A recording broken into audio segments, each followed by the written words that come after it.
RJ. I've been here on Fort Myers Beach since 2009. I work for an orthopedics company in Naples called Arthrex, so I'm a product manager with them.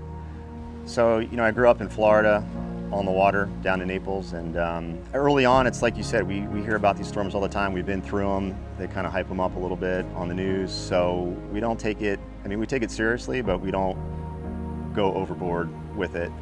We prepare ahead of time like we do for any storm. But I think it was the last day or two when we saw how strong this thing was going to be and the track kept shifting and getting closer to us. I think that's when I realized that this was going to be, kind of a historical storm. The night before, I knew it was going to be a really hardcore storm. I was definitely getting things prepared, for the boat. There wasn't a lot to do as far as the house. You can't move the house, so it is what it is. And then I think the morning of, obviously doing lots of last minute preparations on the boat. The water started to rise early, and I think by around 10, 11 o'clock, it was certainly well over the seawall. And that's the highest I've ever seen the water, living here pretty much my whole life. So I knew at that point it was going to be an incredible storm surge, because the storm was still quite a ways out in the Gulf, so I knew we had many, many hours yet of much worse wind and surge. So, and by about noon, 1 o'clock, we had probably 4 or 5 feet of water here in the street. So the house was flooded. At that point, I realized I needed to move to higher ground. So I went to my neighbor's house, which is a 2-story, and was able to kind of walk into that. I got upstairs in there, so I was above the water. The water continued to rise.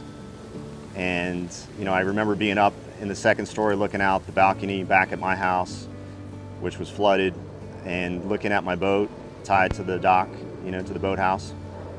And there was just something in me that said, I wanted to go on the boat. I wanted to be on the boat. I thought that was actually the safest place to be honest with you, because it was floating. It was above the water, and I knew it was a very safe structure or capsule to be in. So I made the decision. It was probably around 1:30 about that point, and I had a life jacket on, and I sort of swam my way back to the house, got back to my dock, and I found like a little boogie board that was sitting on my dock.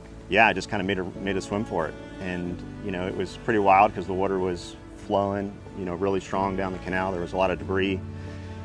And I knew I had kind of one shot to get back to the boat and get on it. And I just kind of waited for a lull in the wind and made a run for it. So made it on the back of the boat. And once I got to the boat, honestly, I felt safe. What I didn't know is whether the boat would be able to hold there during the storm. Obviously, the ropes were strained to the max, the dock was being strained, the pilings were coming out of the ground. But I did know that even if it did break away, I would be in this capsule floating. I would probably wind up somewhere back in Estero Bay, but I wasn't really fearful for my life. But I got in the boat, opened the door, got inside, and really for the next couple hours, I just sat there by the window and just watched, the fury of this thing and 150 plus mile-an-hour winds. And later on that day, maybe around 4 or 5 o'clock, the water slowly began to recede, so I knew the storm was passing. And at that point, I felt a sense of relief knowing it was going to get better from that point on. And then that evening around 6 o'clock, I got off the boat, swam back to shore, and sort of, swam through my house and all the floating furniture and debris. And but at that point, I felt okay because I knew the worst was over, and it was going to get better after that. So my parents live about a mile down the road. My father stayed in the storm, so he has a 2nd-story home that's elevated. So he was there. My mom left earlier that morning to go with some family in Estero. And yeah, they knew I was here. Once the storm, was in full effect, we lost cell service. The next morning, when the storm subsided, I still had a boat here that worked, and I was able to take that boat to their house, which is up the lagoon here. Kind of a crazy story because my dad was out looking for me in the morning, and I was out looking for him. We had no way to communicate with each other, so we kept, missing each other. And he's an older guy. He's 81 years old, and he was out walking in the debris and looking for me. But Luckily, later on that morning, we connected. You know, the first thing I wanted to do was get him off the island because it was not a place you wanted to be. I mean, there was just absolute destruction and debris. So after calling, I don't know, 20, 30 times, I was able to get a hold of my mom, and I took him over there with the boat and got him reunited with my mom. And they actually were able to go out and get, I think it was like McDonald's hamburgers, and you know, that was probably the best hamburger I've ever had, I think, in my life. So, but yeah, we were just happy and jovial and laughing that we all made it and everybody was okay. I mean, the destruction was just epic, and there's nothing you could do but, you know, sort of make light of it, you know, at the moment. No, it's super eerie because, yeah, there's no people here, and it's just something you don't ever really experience in everyday life, where there's just no people. There's debris, there's the insides of people's houses, which is scattered everywhere. Beeping sounds that you hear, and then just incredible, you know, quietness, you know, in the neighborhood. And it's not like you remember it. You know, the neighborhoods, which are usually full of people and sounds, are just destruction.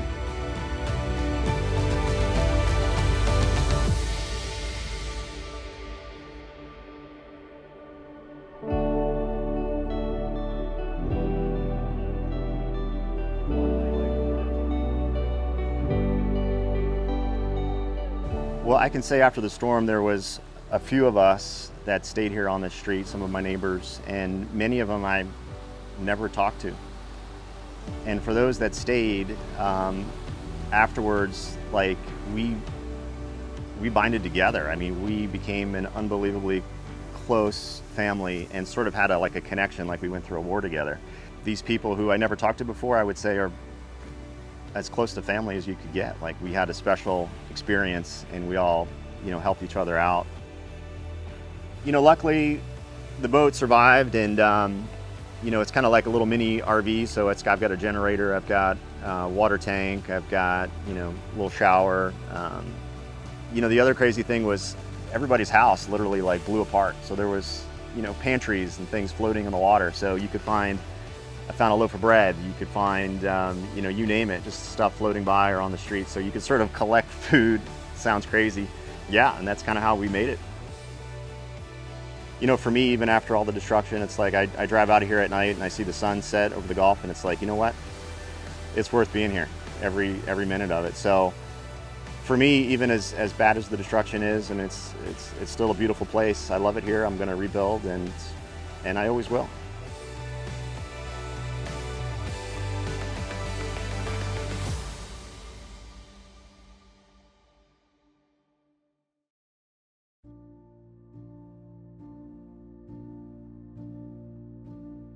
I live in for 28 years in Fort Myers Beach, and I'm from Mexico, and I work in a cooking restaurant. I working for Snow Harbor and for the Cottage, and I working for movie theaters. I'm from Mexico here. I come from more better life for here with my family, and I come in here very young. When the storm actually came through, what was going through your mind at that moment? Oh, the last 5 minutes when we see the water go up. Go every time high, every time say, oh, I think we no make it. You know, the last 5 minutes, because we live in the second floor and the water is coming very fast, and we had a couple hours, and he said, I no make it. I die because every time, I never see like that, you know, I no see never like that. Call my cousin, the last 5 minutes, he say, hey, we gotta go die here. We don't have nothing to do, you know. He said, we call the family, we say sorry for we make a mistake, stay here. To get a phone call like that to 911 and them to tell you. Sorry, he said, sorry. I understand, my cousin is very bad because he angry. He say, hey, why you not coming? Look at me, we have family. He say, I told him, it's okay, Freddy, you know, we get fall, you know, they can do nothing. You know, somebody come and die for me or for you, that's okay, because we had a chance to go out the beach and we not do it. Who's there with you? My cousin Freddy, the wife, and 2 kids. What's going through your mind in that moment after you know that, okay, the worst part of the storm is now passed? And I see the street, the house, the car, everything. So, oh my God, you know, I can't believe it. He said, oh, we very lucky, you know. God give me one more chance because it's destroyed, you know, everything. I see from my house, everything's gone. A lot of people die. A lot of people don't make it, you know. I got a lot of friends and I see in the street and they give me hug and cry, say, well, we make it, Luis, we make it, you know. And I see, I walk in, one family from Virginia, they're from Mexico. And they have 2 kids and the lady and the man, he's very scary, he's nervous and he cry because he protected when the storm coming, he got a lot of glasses in the heart because protect the family, you know. It's, the ceiling coming in front is almost die. It's very scary. The hurricane's coming. Do you think you'll have a different kind of preparedness for that, or do you think you'll evacuate, or do you think you'll do the same thing again? No, I evacuate. Something coming, category 1 or 2, I go out. I think they say it's 4 restaurants only survived, 4 restaurants on the beach. Do you want to someday work as a cook on Fort Myers Beach again, if that's possible? Yeah, it's possible, you know. My millionaire called me, maybe they open the Snow Harbor in December, maybe. They had 2 restaurants, Snow Harbor and Willy's Guajos. I think they opened Willy's Guajos last week. But they maybe in December call me and say, you want to come back to cooking? Yes, I want to cooking, you know. I want to come back live on the beach. I live here now, I feel like in jail, you know. I have only my clothes. I said, everything. I lost like paper, everything in my stuff. A lot of memories. I have my daughter. I live with my daughter. She's now 23 years old. But I have a lot of memories, you know, pictures, and I lost everything. The restaurant too, like a lot of friends, like family. It's hard, you know. It's hard because 1 week before that, I walking. I sit down here every day like it's whopping. I don't feel good, you know. And when I go to the Vigilia, I want to cry because I see my friends, you know, and they cry, Luis, everything all right. I know everything all right. It's okay. But it's hard. A lot of people working the beach too, you know, clean the house, restaurant, and everybody lost everything. Everything is sad, you know, because one day you don't have nothing. Since the storm, you've been helping cleaning houses and stuff, doing that kind of work, or really any kind of work you can get. So if somebody's watching this and they have a restaurant in the area, are you looking for cooking jobs? Yeah. If there's an opening, people can reach out to you? Yeah. I open it, you know, because this just is temporary, you know, it's not for a long time, you know. And I looking for the restaurant. I told you maybe they say they want to open the restaurant in December. It's Snow Harbor. We see. And the owner, he called me now and said, hey, when we open the restaurant, I think you want to come back to work. Yeah, okay, let me know, because I had to looking for the place for living in the beach too, because I live with my sister. I come in here, I'm from Mexico, you know, I working hard every time, not taking nothing free. I like to work, you know, every time I said, okay, thank you, and I help with everything, you know.